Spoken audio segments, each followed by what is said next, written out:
What's up mga bro? Balik kauwi lang natin ngayon mga bro, galing trabaho. Yun na nga, nagtrabaho na si bro. May extra tayo ng trabaho mga bro. Maganda rin kasi yung bigayan kaya pinasukan na natin mga bro. Bali sa FVIP nga pala tayo nagtatrabaho mga bro. May extra tayo as a helper ng isang Chinese. Pinasukan na natin, sayang din naman kasi puro pang umaga lang din naman. Huwag kayong mag-alala mga bro kasi makapag-live pa rin naman tayo mga bro. Makakagala pa tayo sa gabi. Tapos uwi na lang tayo ng maaga. Kaya ngayon may laban yung kapatid ko sa Lipa kay Tame. Tame ang Lipa versus JB ng Tanawan. 18 nga pala si JB mga bro.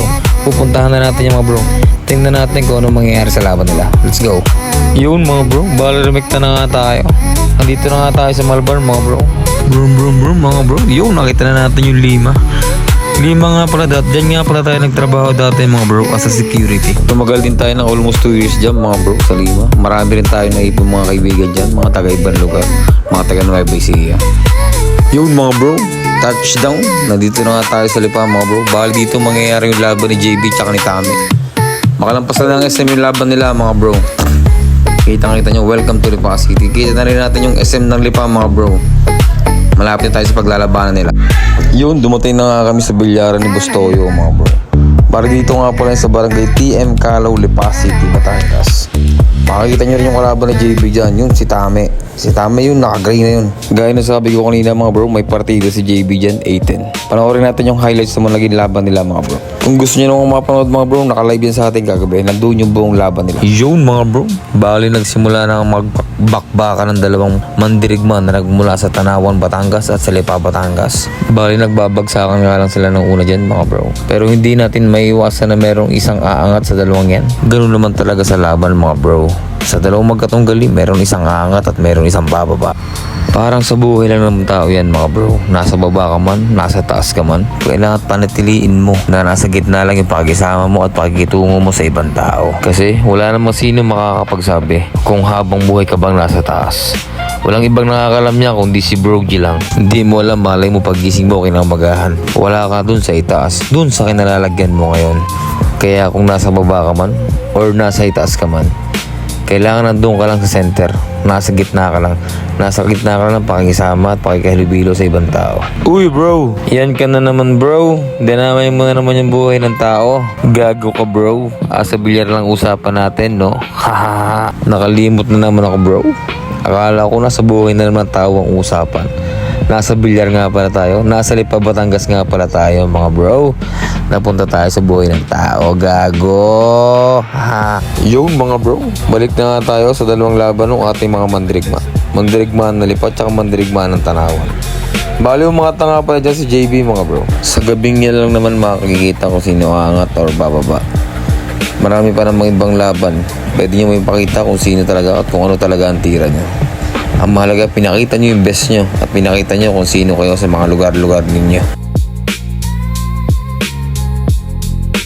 Bali, ito na nga pa yung naging final rack ng laban ng dalawang yan. Naging score nila kagabi mga bro ay 9-12. Lamang po si JB ng 3. Maraming salamat nga para sa dalawang pera natin yung nagpakita ng gilas ngayong gabi. Yun mga bro, bali nag-drive na nga tayo pa uwi niya mga bro. Nag-stop over tayo dito sa may Lima. Tumigil tayo ng konti dyan. Dire-diretso lang. Andito na tayo mga bro sa Malbar, Batangas. Bali dalawang bahay niya pupunta. Dadaanan natin. Dadaanan natin total yung boundary ng Malbar at saka ng Tanawan. Andito na nga tayo ngayon sa Darasa.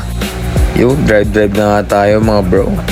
Papasalamat nga tayo kay Bro G kasi nakauwi tayo ng Tanawan ng safe at wala nangyari. Salamat bro. Bali hatid muna nga pala natin si King Jam mga bro. Ang CY ng Tanawan, si Champ King. Dito siya nagtatrabaho sa Kalakalan mga bro. Nakakita niyo mamaya. Dito sa Kalakalan mga bro, hindi nauubusan ng paninda rito. Magdamag ang mga paninda rito. Prutas, gulay. Basta pag sinabing prutas, gulay, nandiyan ang Kalakalan mga bro. Marami kang makakita dyan. Tsaka mura ang mga bilihin dyan mga bro. Yun mga bro, drive na nga ulit si bro, pauwi mga bro. Pero bago tayo umuwi mga bro, lalapang muna tayo mga bro. Nagutom tayo, medyo malayo yung biyahe pinuntahan natin. Bale dito nga tayo kakain mga bro sa Parisan, malapit sa McDo. Sa gilid ng McDo, sa tapat ng 167 mga bro. Napaka-solid ng pagkain dyan mga bro. Diyan lang yan, kitang-kita nyo na yan mga bro.